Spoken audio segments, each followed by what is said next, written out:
నమస్కారం CMR news వార్తలకు స్వాగతం. నా పేరు సుమలత. కాంగ్రెస్ ప్రభుత్వంలో ఇప్పటి వరకు ఏ రంగాలు ఏ డిపార్ట్మెంట్ అయితే ఎక్కువ మంది ఆత్మహత్యలు చేసుకుంటున్నారో, ఎక్కువ మంది అత్యాచారాలు చేయబడుతున్నారో, అది గురుకుల విద్యా సంస్థలు కావచ్చు, అదేవిధంగా ఈ రోజు పోలీస్ డిపార్ట్మెంట్ కు సంబంధించినటువంటి డిపార్ట్మెంట్ వైఫల్యాలు కనబడుతున్నాయి, విద్యాశాఖ వైఫల్యాలు కనబడుతున్నాయి, పోలీస్ డిపార్ట్మెంట్ వైఫల్యాలు కనబడుతున్నాయి.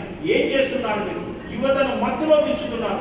యువతకు గంజాయి ప్రతి పల్లెల్లో గల్లీకి గంజాయి లభ్యమవుతుంటే నువ్వు చేత పట్టుకున్నటువంటి నీ కంట్రోల్ నీ దగ్గర ఉన్నటువంటి పోలీస్ శాఖ ఏం పని చేస్తుందో మీరు చెప్పాల్సిన అవసరం ఉన్నది. ఈ ముఖ్యమంత్రి గారు గల్లీకి గంజాయి ఆనాడు నువ్వు ఎన్నికల నినాదం ఏంటివి? గల్లీకి గంజాయి సప్లై చేస్తాము, నాకు ఓటేయండి అని అప్పుడు చెప్పడం నీ కథ ఏందో. కానీ ఈ రోజు నువ్వు చెప్పకున్నా కానీ గల్లీకి గంజాయి సప్లై చేస్తే ఈ రోజు యువత గంజాయి మధ్యలో తాగిన మైకంలో కన్న తల్లిని కూడా మానవంగా చేస్తుంటే నువ్వు కళ్ళు మూసుకొని చూస్తున్నావా?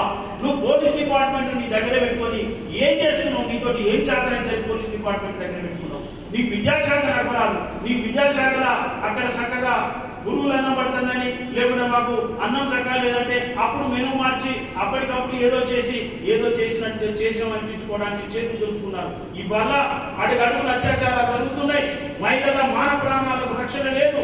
చివరికి నువ్వు ఏ టెంపుల్ నుంచి అయితే నీ రాజకీయ ప్రస్థానం మొదలుపెట్టి పూజలు చేయించి అక్కడి నుంచి పవిత్రంగా భావించిన టెంపుల్ ఉన్నదో ఆ టెంపుల్ కు దైవ దర్శనానికి వచ్చినటువంటి మహిళల మాన ప్రాణాలకు రక్షణ లేదు అని అంటే నీ వైఫల్యం ఎంతున్నది, నీకు హోమ్ డిపార్ట్మెంట్ యొక్క వైఫల్యం ఎంతున్నది అనేది ఇక్కడ అర్థం చేసుకోవాలి. మీరు నాకైతే అర్థమైతలేదు.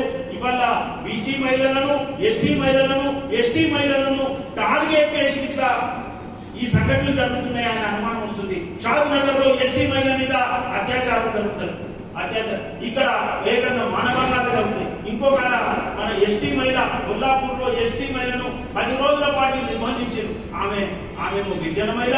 ఇక్కడ ఉన్నటువంటి షాద్ నగర్ ఏమో